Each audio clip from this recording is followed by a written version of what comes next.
నాతో మాట్లాడుమయ్యా, నన్ను దర్శించుమయ్యా. మన ప్రభు అయిన యేసుక్రీస్తు పరిశుద్ధ నామములో మీ అందరికీ శుభములు తెలియచేస్తున్నా. మీరందరూ క్షేమంగా ఉన్నారని ఆశిస్తూ ఉన్నా. ఈరోజు బలపరిచే వాక్యము కీర్తనలు 56:8. నా సంచారములను నీవు లెక్కించి ఉన్నావు, నా కన్నీళ్లు నీ బుడ్డిలో ఉంచబడి ఉన్నవి. కీర్తనాకారుడు ఎలాంటి పరిస్థితులు గుండా వెళ్ళాడో, అతని కన్నీళ్ళు గల కారణాలను ఈరోజున జ్ఞాపకం చేసుకుంటూ ఉన్నాం. దేవా, నన్ను కరుణింపుము, మనుషులు నన్ను మృంగవల్లని ఉన్నారు. దినమెల్లా వారు పోరాడుచు నన్ను బాధించున్నారు. అనేకులు గర్వించి నాతో పోరాడుచున్నారు. దినమెల్లా నా కొరకు పొంచి ఉన్నవారు నన్ను మృంగవల్లని ఉన్నారు. నాకు భయము సంభవించు దినమున నిన్ను ఆశ్రయించుచున్నాను. దేవుని బట్టి నేను ఆయన వాక్యమును కీర్తించెదను. దేవుని యందు నమ్మిక ఉంచి ఉన్నాను, నేను భయపడను. శరీరధారులను నేమి చేయగలరు? దినమెల్లా వారు నా మాటలు అపార్థము చేయుదురు. నాకు హాని చేయవలన తలంపులే వారికి నిత్యము పుట్టుచున్నవి. వారు గుంపు కూడి పొంచి ఉందరు. నా ప్రాణం తీయగోరుచు వారు నా అడుగుజాడలు కనిపెట్టుదురు. తాము చేయు దోషక్రియల చేత వారు తప్పించుకుందురా. దేవా, కోపము చేత జనములను అనగొట్టుము. నా సంచారమును లెక్కించి ఉన్నావు, నా కన్నీళ్లు నీ బుడ్డిలో ఉంచబడి ఉన్నవి. అవి నీ కవిల్లో కనబడును కదా. నిజంగా భక్తుని యొక్క ఆవేదన, దుఃఖాన్ని మనము జ్ఞాపకం చేసుకుంటూ ఉన్నాం. మనం ఎప్పుడు ఏడవలేదా? మనం ఎప్పుడు కన్నీళ్లు కార్చలేదా? మన శ్రమలు, మన కష్టాలు, మన దారిద్ర్యము, మన వ్యాధి బాధలు, మన ఆర్థిక ఇబ్బందులు, మన ఇంట్లో ఉన్న పరిస్థితులు అనేకసార్లు తీవ్రమైన నిరాశ నిస్పృహలకు గురి చేయలేదా? అలాంటి సమయాల్లో మనము కన్నీళ్లు కార్చలేదా? జీవిత సమస్యలు మనము మోయలేనంత భారముగా మనకు అనిపించినప్పుడు, మన చుట్టూ కారు చీకట్లో మోహరించటము మనకు కనిపించినప్పుడు, నా అన్నవారు ఎవరూ మన దరిదాపుల్లో లేకపోవటం మనం గమనించినప్పుడు, ఒకప్పుడు మన వారు అనుకున్న వారు ఇప్పుడు మనకు వీపు మళ్లించి అపహాస్యం చేస్తూ మనల్ని దాటి వెళ్తున్నప్పుడు మన గుండెలు బద్దలైపోతాయి. మన నోళ్ళలో నుండి ఏడుపు పెలుబుకి వస్తుంది.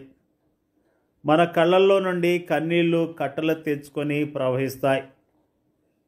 అలాంటి సమయాల్లో మనం అనుభవించే హృదయ వేదన మనకు తప్ప ఈ లోకంలో వేరెవరికీ అర్థం కాదు. కొన్నిసార్లు మనల్ని చూచి కానీ, మన పరిస్థితిని చూచి కానీ జాలిపడి ఆదరించి ఓదార్చేవారు మన చుట్టూ ఎవరూ లేనట్టుగా మనకు అనిపిస్తుంది. అలాంటి సమయాల్లో దేవుడు కూడా మౌనంగా ఉన్నట్లుగా మనకు తోస్తుంది. అయితే ఆప్తులు దూరం కావచ్చు, బంధువులు కనిపించకుండా పోవచ్చు, స్నేహితులు అనుకున్న వారు తల ప్రక్కకు త్రిప్పుకొని చూచి కూడా చూడనట్లుగా వెళ్ళవచ్చు. కానీ దేవుడు మాత్రం అలా చేయడు. ఆయన నీ పరిస్థితి అంతా చూస్తున్నాడు, నీ కష్టానంతా పరిశీలిస్తున్నాడు, నీ కన్నీళ్లను తన బుడ్డిలో నింపుకుంటున్నాడు. తగిన సమయంలో నీకు సహాయం చేసేందుకు సిద్ధముగా ఉన్నాడు. ఆయన తన బిడ్డల కన్నీటిని తన బుడ్డిలో నింపుకుంటున్నాడు. పాత నిబంధన పరిశుద్ధుల విషయంలో ఆయన అలానే చేశాడు. దేవుని ప్రజల వైఫల్యాల విషయమై తన తలను జలమయముగా చేసుకొని రోధించిన ఇర్మియా కన్నీళ్ల విషయంలో ఆయన అలానే చేశాడు. క్రీస్తు సంఘములోని అవయములైన విశ్వాసుల విజయము కోసము ప్రార్థించిన పౌలు కన్నీళ్ల విషయంలో ఆయన అలానే చేశాడు. అన్నిటికీ మించి అనేక సందర్భాల్లో నిర్భాగ్యులైన మానవులను చూచి నిట్టూర్పులు విడుస్తూ ఆత్మలో మూలుగుతూ కన్నీళ్లు విడిచిన తన ప్రియకుమారుని కన్నీళ్ళ విషయంలో కూడా ఆయన అలానే చేశాడు. అవును, దేవుని ప్రియకుమారుడైన క్రీస్తు లాజరు సమాధి యొద్ద మాత్రమే కాక తాను శరీరధారి ఉన్న దినముల్లో మహారోదనముతోనూ కన్నీళ్లతోనూ ప్రార్థనలు యాచనలు సమర్పించాడు. మన పాప భారం అంతటినీ భరిస్తూ తాను కలువరి శిలువపై అనుభవించనయ్యున్న తీవ్రమైన శ్రమానుభవాలను తలంచుకొని స్వేద బిందువులు రక్త బిందువులుగా మారినంతగా ఆయన గెత్సెమనే వనములో రోదించాడు. కన్నీళ్ళు కన్నీళ్ళు కన్నీళ్ళు. ఈ లోకములో ఉన్నదంతా కన్నీళ్ళే. కొందరివి కనిపించే కన్నీళ్లు కాగా మరికొందరివి కనిపించని కన్నీళ్ళు. అయితే దేవుడు ప్రతి ఒక్కరి కన్నీళ్లు చూస్తూనే ఉన్నాడు. వాటన్నిటినీ తన బుడ్డిలో పట్టుకొని నిల్వ చేస్తున్నాడు.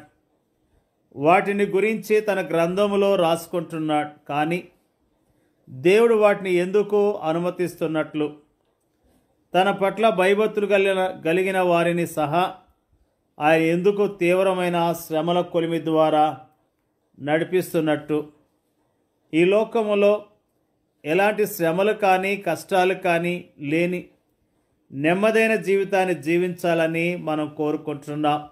కానీ మనం కోరుకున్నట్లే జరిగితే అప్పుడు మన జీవితాలు ఎలా ఉంటాయో తెలుసా? చెట్ల నీడన చిన్న చిన్న తొట్లలో ఉండే చిన్ని చిన్ని మొక్కల జీవితాల్లా ఉంటాయి. అవి తమకు తాముగా జీవించలేవు. కానీ వాటిని అమ్ముకునే వ్యక్తి పోసే కాసిన నీళ్లతో మేము బ్రతుకుతున్నాం అనిపిస్తాయి అంతే. అవి భూమి లోతులకు వేరు పారలేవు, ఆకాశపు ఎత్తులకు పెరగలేవు. స్థిరమైన కాండముతోనూ బలమైన కొమ్మలతోనూ సువిశాలముగా వ్యాపించలేవు.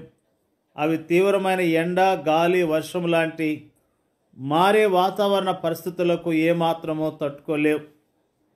ఇదెంత దౌర్భాగ్యమైన స్థితి! దేవుడు తన ప్రజలకు కష్టాలను అనుమతించటములో మరో కారణము కూడా ఉంది. కష్టాల్లో ఉన్న ఇతరులను చూచి వారు జాలి చూపడం నేర్చుకోవాలన్న ఉద్దేశంతో కూడా దేవుడు తన ప్రజలకు కష్టాలను అనుమతిస్తాడు. ఆ విధముగా ఆయన మనలను సంతోషించు వారితో సంతోషించేందుకును, ఏడ్చువారితో ఏడ్చేందుకును మనకు శిక్షణ ఇస్తాడు. దేవుని యొక్క ప్రజలమైన మనము దేవుడు మన జీవితంలో జరిగించే కార్యాలను బట్టి దేవుని స్తుతిస్తూ దేవుని గణపరచవలసిన వారమై ఉన్నాం. మన జీవితాల్లో మనం కాచే కన్నీళ్లను ఆయన చూస్తూ ఉన్నాడు. మన పరిస్థితులను ఆయన చూస్తూ ఉన్నాడు. మన పరిస్థితులను అర్థం చేసుకొని సహాయం చేయటానికి ఆయన సిద్ధముగా ఉన్నాడు. ఆయన విడిచిపెట్టే దేవుడు కాదు.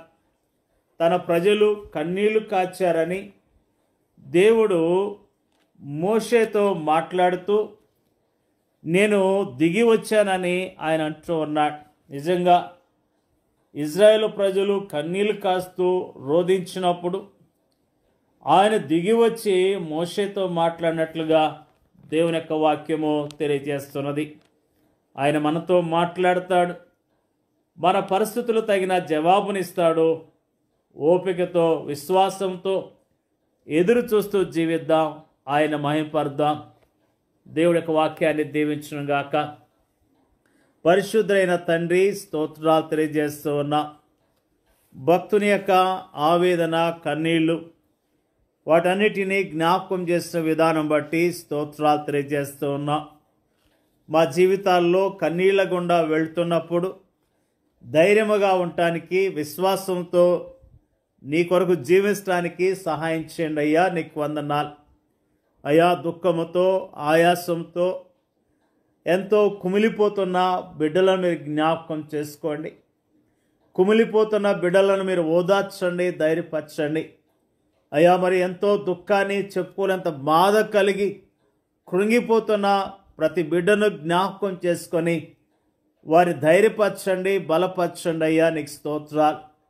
ప్రభువా నువ్వు చూచే దేవుడు, ప్రభువా సహాయం చేసే దేవుడు, తగిన సమయంలో జవాబిస్తావనే విశ్వాసంతో నీ కొరకు జీవిస్తానికి సహాయం చేయమని, వాక్యం వింటున్న వారందరినీ పేరు పేరున దీవించి ఆస్వాదించమని యేసుక్రీస్తు పరిశుద్ధమైన నామంలో అడిగి వేడుకొంచున్నాం తండ్రి.